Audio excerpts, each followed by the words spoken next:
Hey, Mike with Nerd Problems Gaming here, the channel where we go through the good and bad of everything nerdy to make sure you spend your time on the best of the best. In today's video, I'll be doing a review of the RPG I Am Setsuna, so let's get into it. So I Am Setsuna is a turn-based RPG based on some SNES classics like Chrono Trigger, and I've been hearing things about this game for a while now, and in one of the most recent Square Enix sales that was going on for Nintendo Switch, I decided to pick it up. And one of the biggest reasons I did, it was often compared to Chrono Trigger, which is one of my favorite RPGs of all time. And so I was excited to check it out and see what it was all about. So the game itself, you follow Ender, who is a mercenary slash assassin who's been assigned to kill a girl named Setsuna, who actually ends up being a sacrifice that typically goes on a pilgrimage and attempts to stop the ever-growing threat of monsters destroying the world. And so early on in the very beginning of the game, you decide to not assassinate her and end up joining forces with her, becoming one of her guards.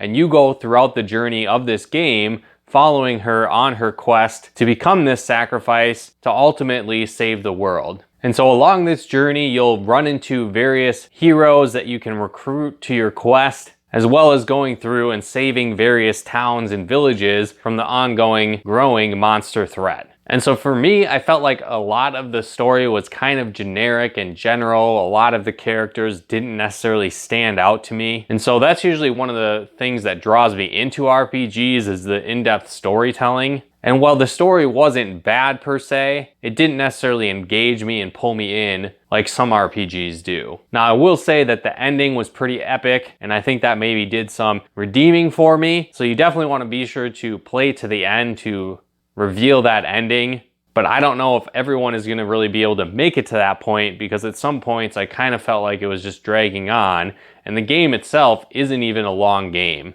If you're plowing through it, not really trying to get every single side quest and items, you could probably do it within 15 to 20 hours. So the game itself isn't very long, but it's also not a full price game either. Now the art style of the game is pretty comparable to like a PlayStation 2 GameCube type game. So it's not like phenomenal graphics, but it's also not trying to be like classic SNES graphics either with something like an Octopath Traveler. One thing that's also kind of unique about this game is that the entire game takes place in a snowy environment and snowy world. And I thought that might eventually kind of play into the storyline, but I didn't really feel like it did at all. But let me know in the comments below, maybe I missed some little details that were thrown into the game that would have made that more of an impact for me. But a lot of the scenery and areas you visit throughout the game seem pretty similar, which again was maybe part of the reason why it didn't necessarily draw me in like some RPGs. One thing that is pretty cool though with the game is the music and the soundtrack, where all of it is piano music. And so a lot of times games that are going to have mixtures of instruments and techno and,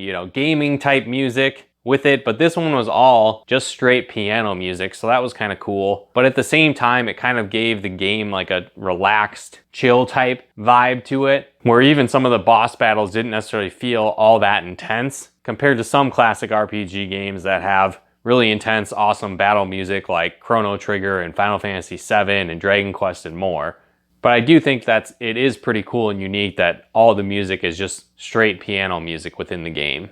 Now, I'll definitely say a lot of the battles and battle mechanics are very reminiscent of Chrono Trigger, but at the same time, I just didn't feel like they were as epic as that game in this game. So there's a lot of the similar type of battle elements where there's an active time bar, for example, so your meter will fill up during the battle, and once it reaches full, your characters can take an action. Now, what was unique to this game, and I thought that was kind of cool, is that once the bar got full, it would start to charge up, and you would have so many charges that could build up, and then when you use special abilities or techniques or even regular attacks, you could use some of these charges to power them up or activate additional special abilities for those techniques and attacks. And so that gave a little bit more strategy element to the game that you could add in.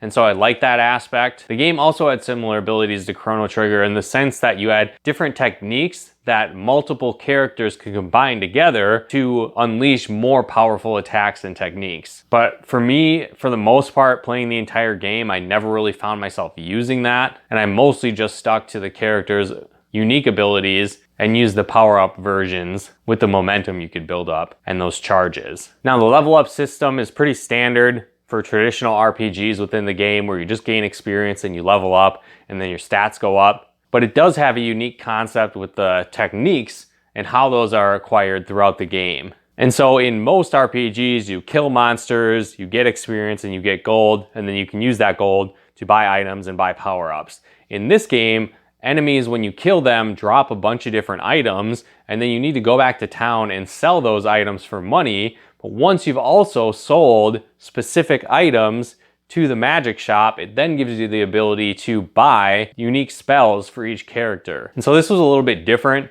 compared to most RPGs that I've played. So while it was cool, I don't think it necessarily had some of the predictability that I like to have in RPGs, where I have kind of goals that I'm going for when I play the game, where I need to kill so many monsters to get a new ability, or reach a certain level, or get enough experience or ability points, or whatever the case might be to level up magic and get new magic. That wasn't really the case in this game.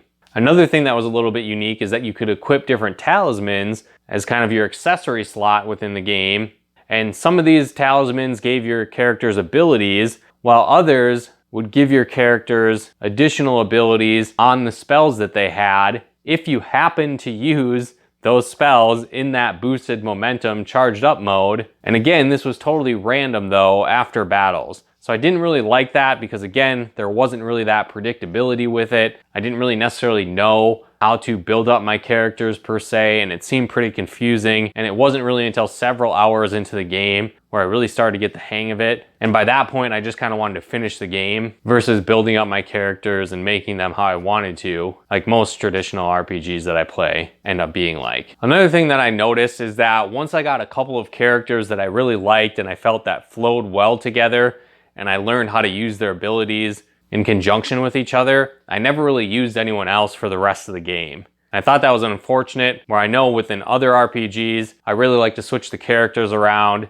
as they all kind of have unique abilities. But I didn't really see myself doing that very much in this game. So again, I definitely liked the game. I thought it was enjoyable. It just isn't one of those RPGs that I think is like the best out there that maybe everyone needs to play if you like RPGs. But if you're looking for a cool turn-based RPG that has some throwbacks similar to Chrono Trigger and other classic Super Nintendo RPGs, I would definitely recommend checking this game out. At the same time though, I would probably wait till it comes out on sale. I know I ended up picking it up for around 15 bucks, but I don't know if I would necessarily justify picking this game up at the current full price. But let me know in the comments below. Do you guys really like this game? Did you have a lot of fun with it? Or did you have similar feelings to me where it was good, but not really that great compared to some other RPGs that might be your favorites? Let me know in the comments below how you feel about this game. But if you guys enjoyed this video, be sure to smash that like button as it really helps out the channel. If you haven't done so yet, be sure to subscribe and turn on the bell notifications to get the latest updates of new nerd videos we put out. And if you'd like to help us support the channel, pick out content and more, become a patron of ours at nerdproblemsgaming.com/Patreon. And